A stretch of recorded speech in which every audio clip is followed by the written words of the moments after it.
Berjumpa lagi dalam acara TFC. Nah, kali ini kita akan menyimak sebuah tulisan dari buku Teen for Christ yang diambil dengan judul Ingin Selalu Bersama, berdasarkan Kidung Agung pasal yang ke-6 ayat 12 sampai yang ke-13, bersama dengan saya Oktaviani Krismelia Utomo. Nah, sebelum kita masuk dalam perenungannya, mari kita bersatu terlebih dahulu di dalam doa. Mari kita berdoa.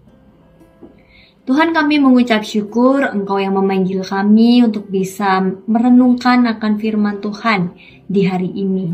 Tuhan, tolonglah bimbing kami dengan tuntunan Roh Kudus, agar kami boleh untuk bisa mengerti apa yang menjadi firman Tuhan, apa yang hendak Tuhan sampaikan bagi kami, dan terlebih lagi apa yang Tuhan inginkan untuk kami lakukan di dalam kehidupan kami. Tuhan, tolong berkati kami ketika saat ini kami hendak membaca dan merenungkan firman Tuhan. Biarlah kami semakin dicelikkan, biarlah kami semakin dibukakan pikiran kami dan hati kami, agar kami terus tertuju kepada Tuhan, agar kami senantiasa menjadi anak-anak Tuhan yang mau untuk hidup seturut dengan kehendak Tuhan. Terima kasih ya Tuhan untuk anugerah yang Tuhan berikan di dalam kehidupan kami. Hanya di dalam nama Tuhan kami Yesus Kristus sajalah kami berdoa dan mengucap syukur. Haleluya, amin. Ya, teens, yang akan menjadi pusat perenungan kita adalah Kidung Agung pasalnya yang ke-6 ayat 12 sampai yang ke-13. Saya akan membacakannya untuk kita semua. Dan saya akan membacakan firman Tuhan ini dari Alkitab Terjemahan Baru edisi yang kedua. Kidung Agung pasalnya yang ke-6 ayat 12 sampai dengan ke-13. Sebelum aku menyadarinya, kerinduanku menempatkan aku di atas kereta orang bangsawan. Kembalilah, kembalilah, ya gadis sulam. Kembalilah, kembalilah, supaya kami dapat melihat engkau. Mengapa kamu melihat gadis sulam itu seperti melihat tari-tarian perang? Demikianlah yang menjadi ayat firman Tuhan pada hari ini. Refleksi kita pada hari ini akan dibuka dengan sebuah pertanyaan. Pertanyaannya bagaimana? Pertanyaannya seperti ini. Bagaimana cara mengetahui bahwa kita itu sedang mencintai seseorang? Ada yang beranggapan bahwa kita akan tahu jika mencintai seseorang itu di saat ketika kita melihat orang itu lalu rasanya deg-degan.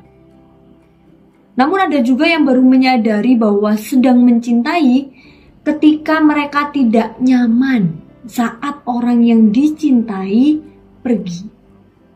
Nah, dalam kasus kedua ini mungkin orang-orang belum terlalu sadar ketika melewati fase deg-degan setiap kali bertemu dengan orang yang dicintai atau memang langsung merasa nyaman saat berada di dekatnya. Akhirnya mereka baru menyadari bahwa mereka jatuh cinta karena mereka resah saat orang yang dicintai itu pergi. Dalam bacaan kita kali ini, mempelai laki-laki juga merasa resah ketika kekasihnya pergi. Belum puas ia menikmati keindahan kekasihnya, mereka harus berpisah. Dan ia tidak bisa berhenti memikirkannya. Ternyata berada dekat dengan kekasihnya membuatnya bisa mendeskripsikan keindahan kekasihnya kepada orang lain di sekitarnya. Ia ingin teman-temannya melihat dan memahami alasan mengapa ia bisa begitu jatuh cinta. Teens, jika kita memiliki pengalaman orang-orang seperti orang-orang yang sedang jatuh cinta, termasuk pengalaman mempelai laki-laki dalam puisi ini, perasaan jatuh cinta membuat seseorang ingin selalu bersama dengan orang yang dicintainya.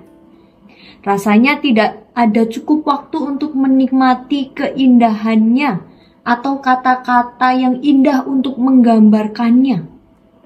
Pengalaman seperti ini juga memberikan sebuah kesempatan untuk belajar mengelola diri dalam menghadapi kekuatan luar biasa yang melampaui diri kita, yaitu kekuatan cinta. Puisi ini tentu menyadarkan kamu mengapa Tuhan selalu merindukanmu. Kamu adalah orang yang paling dicintainya sehingga waktu bersamamu adalah sesuatu yang sangat penting bagi Tuhan. Bagaimana dengan kamu, teens? Apakah waktu bersama Tuhan itu juga menjadi waktu yang penting untuk kamu? Dan biarlah melalui renungan ini kita bisa belajar bersama-sama untuk senantiasa memberikan waktu bagi Tuhan. Kita bisa belajar, kita menjadi anak-anak yang lebih dekat dengan Tuhan. Mari kita mengakhiri renungan ini dengan berdoa. Mari kita berdoa. Sungguhlah kami rindu ya Tuhan, kami sebagai anak-anak Tuhan untuk terus menghabiskan waktu bersama dengan Tuhan. Walaupun di tengah segala aktivitas keseharian kami yang membuat kami sibuk, namun kami juga merasa rindu ya Tuhan, untuk boleh memiliki waktu yang lebih intim bersama dengan Tuhan. Kami mau merindukan Tuhan sebagai sahabat terdekat kami, sebagai Tuhan kami. Dan biarlah cinta yang boleh kami rawat ini mencintai sesama kami, mencintai keluarga kami, dan terlebih lagi mencintai Tuhan, itu yang akan senantiasa menghantarkan kami menjadi anak-anak Kristus yang memancarkan cinta kasih Kristus di dunia. Tuhan tolong bimbinglah kami, dan biarlah kami menjadi anak-anak Kristus yang dipenuhi dengan cinta kasih Tuhan. Terima kasih ya Tuhan untuk cinta-Mu yang begitu besar itu. Hanya di dalam nama Tuhan kami Yesus Kristus kami menaikkan doa kami ini. Haleluya, amin. Demikian renungan kita pada hari ini, teens. Jangan lupa untuk subscribe, like, dan share kepada teman-teman yang lain. Tuhan Yesus memberkati.